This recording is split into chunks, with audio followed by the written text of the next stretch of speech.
Apparently there's something wrong with this pedal. Seems to work fine to me.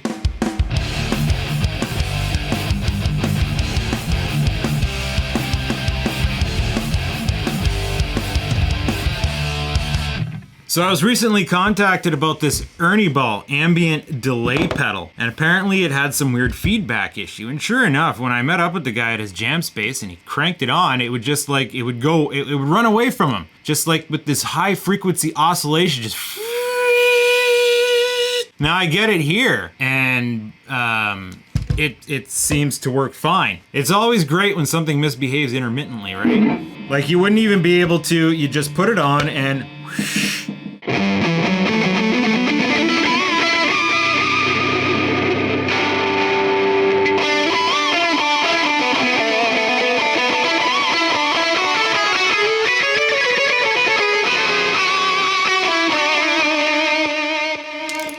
now, according to him, this symptom seems to be related to the power input. Maybe we should be trying it with different power supplies over on his end, because with the basic power supply that I'm using right now, it's fine. And I'm not using anything fancy. I'm using like the most basic power supply you could think of. It was this Samson 12 volt that I modded to be a 9 volt. You basically, you know, you got a bridge rectifier, you got your pretty much bog standard 78 series voltage regulator, and then a couple capacitors, like a 1000U or something to that effect. I forget what values are in here. It had a 7812 regulator. I just swapped it out with a 789 so that I could use it for pedals and made sure to wire it center negative. So there's nothing special about that thing. So I guess we might as well look inside this thing anyway, see if we can find any obvious problems. So according to him, he's had the pedal about 2 years. He has gigged regularly with it. He said the problem started happening, and if he just fiddled with the power jack, it would go away. So might we need to touch up the power jacks? The inside of it is a wondrous wonderland. The very definition of no user serviceable parts, though this mechanism here with these little wires is kind of nice. I like that. But you know, it's all SMD components and some very integrated ICs. Like there's not, you know, maybe you have loose solder joints. I don't know. I think I have what I need to touch that up. You know, the ICs, it's easy to touch up the solder joints in those because there's so many of them, they stay put. But those little guys, oh boy, you just like, just look at them the wrong way while they're hot. They're gonna screw right off on you. And the area in question is right here. And you know what? If there is a problem with the power jack, I'll believe it because there's no support on it. You know, it's just kind of doing one of these. And there's some shmoo on here that isn't anywhere else, like leftover flux. I almost feel like this one component was hand soldered. That's pretty much all I can do at this point. Inspect it, if it lets us. Great. I mean, we got to take this board out first. Yeah, it appears that is the case. There's really not that much to this pedal, actually. This wouldn't be the first time that someone brought something to me to get repaired and then I simply just like look at it and then it's fixed. Oh, you're not gonna make me take out this assembly. Question is, can we do that without screwing up some sort of calibration or alignment? Okay, this doesn't look too bad, you know? If you just pay attention to what you're doing here, you should be okay. So what do we have on this side of the board? Simpler, likely a couple op amps. I don't really see much going on here. Like, sure, this is unsupported and maybe, like, let's just touch up those solder joints. That's about all I can do. We'll get them on this side too. We'll get the joints on the jack itself. Oh, do I see like a hairline fracture? You blink and you miss it? Well, not anymore. Not anymore. If we look in the actual jack hole, like, it doesn't look anywhere bad enough to be worn out. And another thing you notice, there's no battery jack on this guy. AC only, right? It probably uses way too much power to be feasibly ran off a battery, at least a 9 volt. All right, let's see if we can get this arching back together. Because intermittent issues are always annoying, you know? It's a classic story with the car. Starts making a funny noise, you bring it to the mechanic. Oh, well, we brought it for a test drive, no more noise. But then I have had stuff coming to the shop where buddy was like, oh, it's all screwed up. And then I try it out, it's fine. And then I show him me trying it, it's fine. And then he's like, okay, well, takes it home, never acts up again. Okay, getting this back in place is proving a bit of a challenge. This spring puts tension on it. We basically got to overcome the spring tension while we push it into place with our, you know, third and fourth hand. Then the screw falls out. And the hardware is stainless, so it's non-magnetic. Okay, I got it this time, bud. Don't tighten it all the way up quite yet, though. Stainless hardware is nice, though, you know? It'll withstand the sweat of 1,000 gigs. At least I assume it would. I'm no metallurgist. So, take this pedal apart and put it back together. More intimidating than it looks. Looks more intimidating than it is. Everything seems to be just fine. I wonder how much load bears on this potentiometer. You know, in my opinion, that's a bit of a design flaw with this pedal. It's pretty much dependent on the AC input there. And it seems reasonably heavy duty built. Like the construction quality seems perfectly acceptable to me. And we even have chassis mount inputs and outputs. But then this guy, that's important and always is going to be used. It's just floating there, bud. It's just floating there.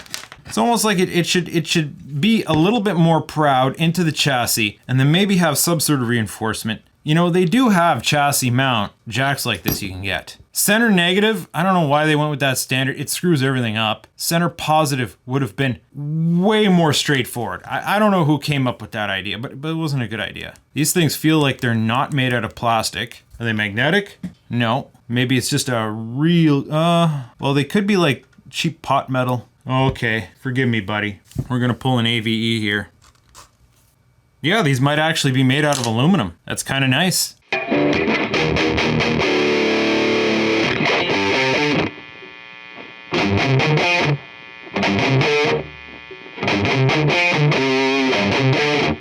Do I have this backwards?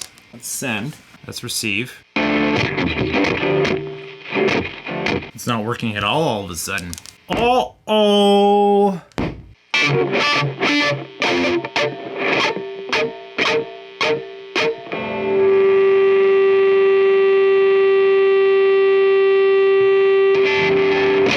Okay, no.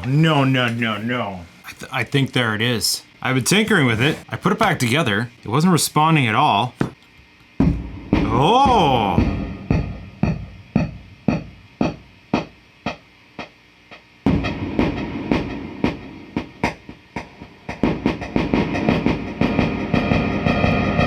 There it is.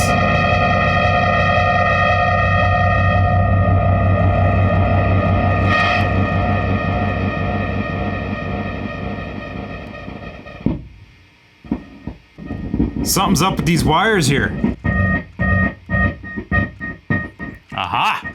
Ah, we've narrowed it down, sir. We have narrowed it down. But that's not really related to the input jack. Now, mind you, those are probably solid copper wires, so... And that doesn't exactly move. Oh. I need to get out the grandpa glasses here, sir. Yeah, those wire connections right in there do not look healthy. And one of them straight up severed, bud. This third one right here is broken right off. Well then. Must have some sort of feedback glitch. And then in another position, it's not going to work at all. Oh, this is going to be a little bit surgical, bud. Just a little bit surgical. Cutting and stripping down that many wires? Haha. Question is, can I, okay, hold on here. Don't look up from something close with those glasses still on. The question is, can I upgrade those wires? And why would that even break to begin with? Like, it's not like they move once you put the pedal together. All right, well, let's get this thing taken back apart because this wire here is attached permanently to there. So in order to work on this, this has to come out. But I got a feel for how this mechanism works, so I'm confident I'll be able to get it back together. And this spring does award us the ability to just kind of slip this band off, just like that.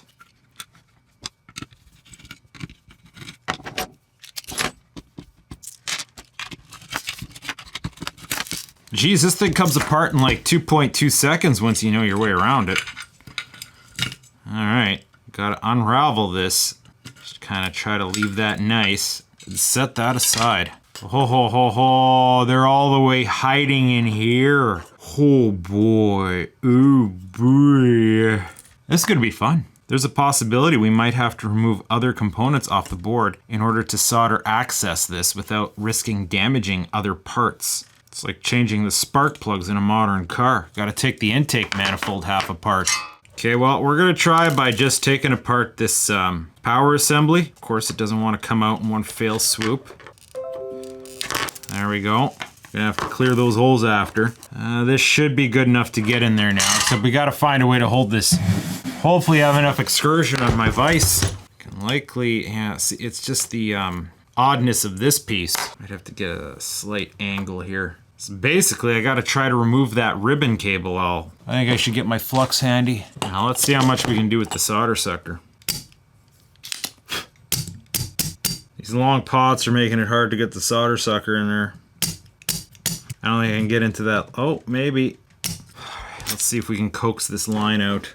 You know what? Unfortunately, knowing that we're going to be not just fixing one of those wires, because that's not going to be a thing here. What we need to do, honestly, is just cut it out. The pin out is pretty straightforward to understand. So, oh, look, yeah, another one snapped. Like this, look at that. Look at how they're just 3 of them. 4 of them just ripped right off. This pedal has always been in some way, shape, or form defective, I think. All right, now we have to clean and prep those holes. I'm gonna take a more reverse approach here. I'm gonna flux these up, and the hope is they just heat it up and push it through. Huh, weird. I think these holes are a bit too small for this pin. What happens if I suck on them? There's many different strategies to doing something like this, and sometimes it's a case of figuring out the best one. Ugh. Just have a mess on the other side. Okay, let's try a different strategy here. I have to tweeze in all these. I'm gonna do the pin action for this next strip, but I'm gonna push it downwards. It's like the second, there must be some heat sinking on this, because it's like the second you take heat off the joint and try to manipulate it with something other than the iron, it freezes up instantly. But this side's gonna give me better access with the tweezers, so that's good. All right, let's see if we can just suck out these holes manually here. A little toothbrush handy. Oh, this one needs just a little bit more. Good. Other than some slimy flux on it, looks like we got some clean holes. Now we need to inspect this other board because, you know, if we're having problems with the wires on one, chances are this side's not too far behind. These wires are weird. Though, the wires on this side don't seem anywhere near as compromised. Like, I'm almost not sure if it's worth taking these ones out. They seem like they're okay. One of the wires was bad. Does not like being worked like that. Well, I'm going all in here. I'm gonna clean up both sides. Except I've made one wire significantly shorter.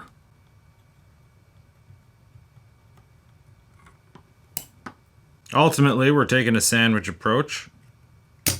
Or I can put the sucker on one side, heat it up with the other side of the soldering iron, and pah! So far, the pads on this PCB haven't found to be super delicate. Nothing's ripped out or broken on me. All right, we now have a bunch of clean holes. So the fun part is figuring out how to strip this. Eesh, I bet you there's a special tool. Special tool by which I do not have. I wonder if we just score it. Cause this rubber seems pretty flimsy. Like it will just, yeah, look at that. Almost. Maybe a little score in between. Oof. Come on, just rip off.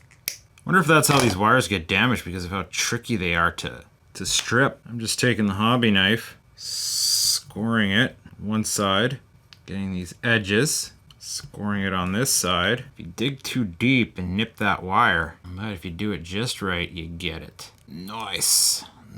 This will work.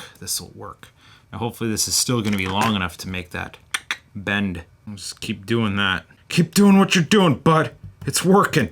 Oh yeah, this is working great now that I have this strategy down. All right, we are all stripped. Now I have to get these wires soldered back on the board. That should be a downhill.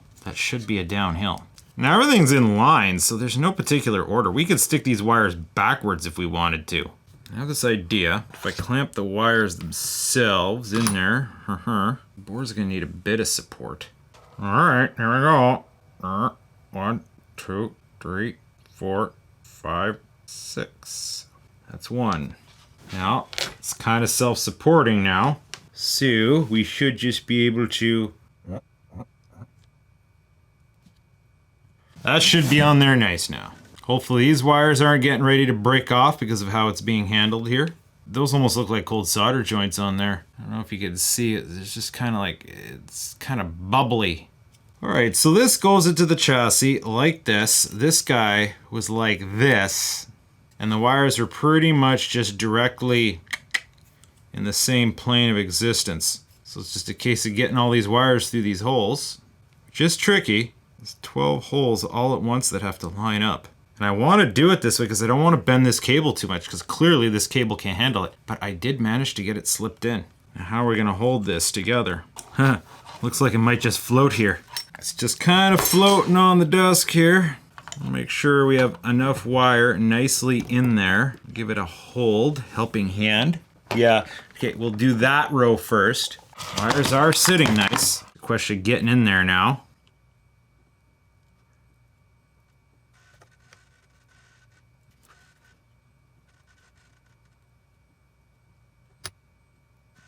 Okay, let's inspect.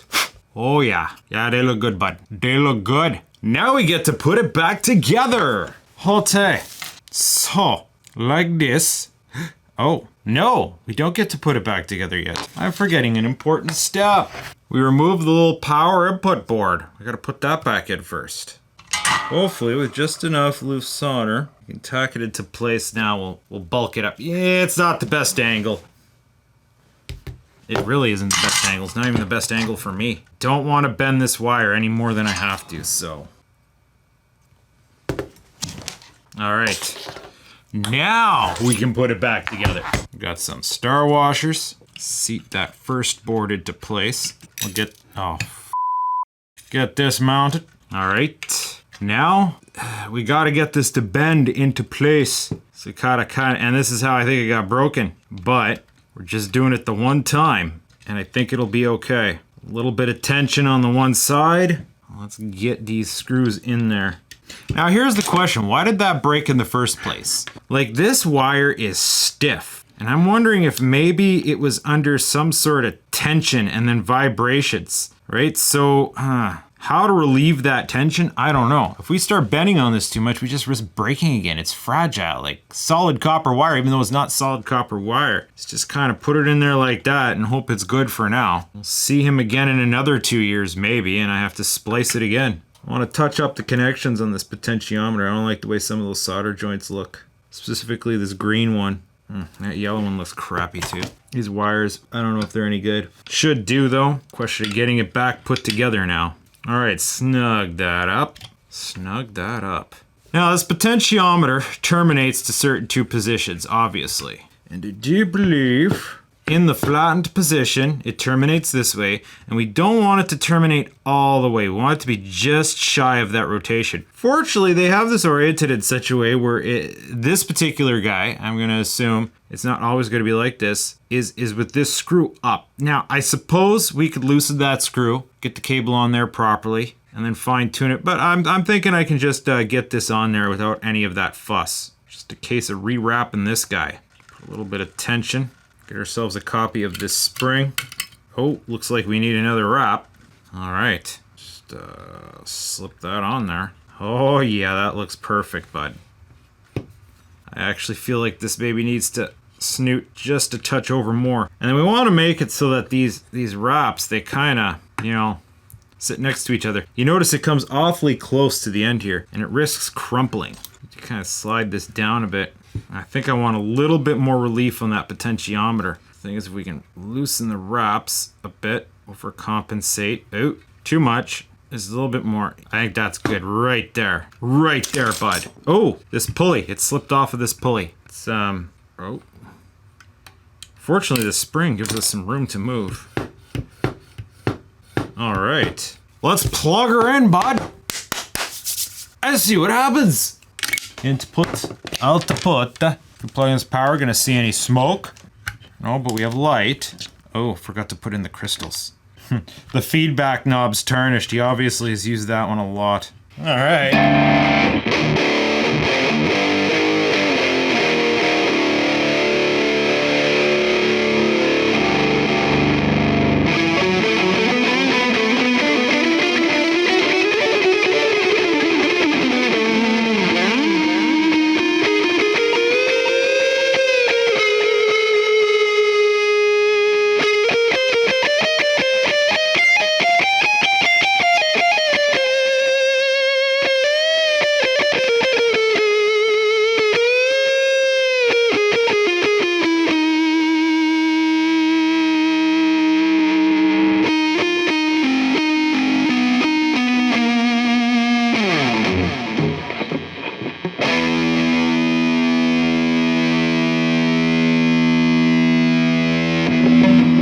pretty much need it full on.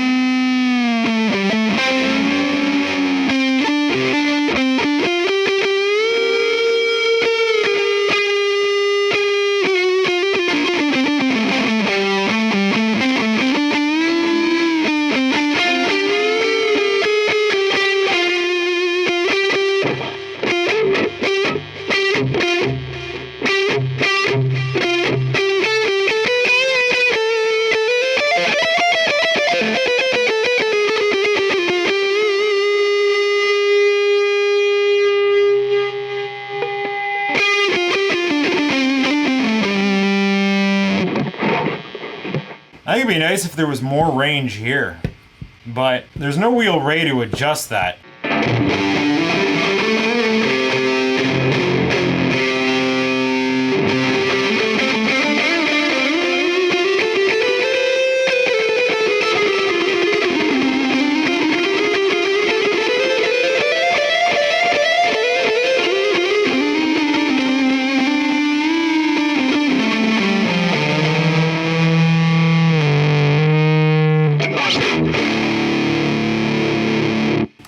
Well, it's working as it should. I found a broken wire, found a couple broken wires, fixed those broken wires. I don't expect that he's gonna having any more problems with this thing anytime soon. Maybe I see him in another 2 years or so, if vibrations snap those wires again. I guess stomping on this? I don't know. Those ribbon cables might have been under a bit of a tension and the vibrations pushed them over the edge. If it does break again, we might want to seek alternative wiring. For the sake of signal integrity, you know, I'd like to think they selected this particular kind of ribbon cable for a reason, because they kind of keep the wires evenly spaced so that they can't interact or interfere with each other. But you know, it's probably not the case. If we just friggin' YOLO bomb any old wire in there, as long as it's reasonable quality, it should work fine. Maybe get some ribbons of an old floppy cable or something. I've been known to scrap a few of those in my days. Yeah, just chuck her in there. But hey, this guy's done. So, I hope you enjoyed this. If you like this, well, I fix things sometimes for people. And I'm known in the music community, so it's often musical things. Here's a pedal that's fixed now. Did this happen to your pedal? Well, now you know what might be done about it. If you point a technician in the direction of this video, it can be done rather quick like. They don't even have to diagnose it. Just look for this broken wire, bud. And like, oh yeah, there it is. Just tacky on that popper and get her done. What the hell am I talking about now? Alright, stay tuned anyway. Stay tuned. Stay tuned and follow the comedy. My voice sounds deep today. Ooh, yeah.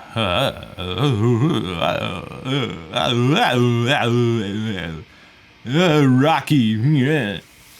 Okay, that's enough, bud. Relax.